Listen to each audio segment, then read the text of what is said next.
Hi there, welcome back to Over Gardens. Now we're in late winter, early spring, so it's the perfect time to prune soft fruits. Now what I've got here is a lovely row of red currants and gooseberries. Now red currants, gooseberries, white currants and pink currants all fall into the same pruning family. So what I'm going to be doing here can also apply for those shrubs. Black currants are slightly different, but we'll touch on those later on. But for now, what I'm trying to do is maximise the productivity and the fruiting potential of these plants. Now, these are really quite old, they're probably over 20 years old. And what can happen in that time is that they can become disease-ridden, unproductive, and what I'm trying to do is boost them and rejuvenate them. Now, there's a few different ways I do that. The main thing I do is remove old, gnarled, unproductive growth. And you can see I've got an example of just such a stem here. This stem is probably 5 or 6 years old. Now that is over the threshold. We're looking for a framework, particularly in red currants and gooseberries, of growth that's between 2 and 4 years old. That age bracket has the most fruiting spurs on it. So these stems, between 2 and 4 years old, will form loads of fruiting spurs at the base. And that's what we're trying to encourage. Once they get past 5 years old, they become diseased, damaged, unproductive. So by removing up to a third of them a year, we stimulate much paler, fresh, vigorous growth from the base of the plant, which is what I've got coming here. So I only remove a third because if I remove any more, it can shock the plant. So we just want to sort of do it in a manageable amount every year. And what you have then is a conveyor belt of productive growth without putting the plant into too much stress.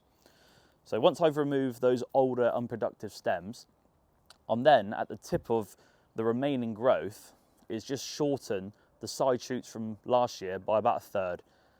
The reason for that is to maximise the fruiting spurs, because next year these will carry more fruit. So just by reducing them, puts a lot more energy into the shorter side shoot, and it just produces more side shoots, more vigorous fruiting spurs, and also opens the plant up, makes it more compact and much more manageable. If you leave these unpruned, they just form a mass tangle of unproductive growth. So by doing these simple things, it just keeps the plant nice and open, nice and productive. I'm also looking to remove any dead, disease, damaged growth, as I do with all things. And any growth that is crossing or rubbing or sort of misplaced. As I said, we want a nice open goblet shape so we can access the plant easily and pick fruit much more easily.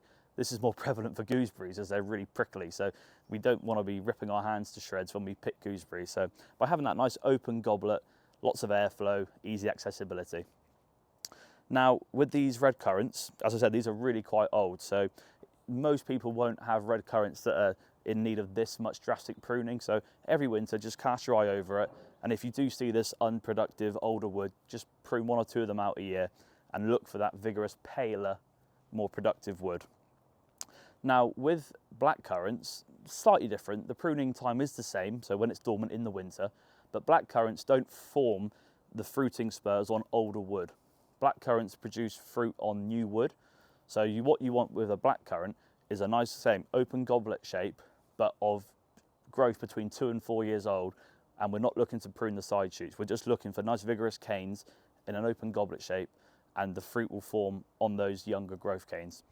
So slightly different, not much difference, but if you focus on removing the old unproductive diseased wood, you can't really go far wrong, and just look to maintain that open shape. And if you follow those points in the winter time up to about March, so between November and March is when you want to be doing this, you should get a really good, productive, healthy shrub which gives you loads of fruit.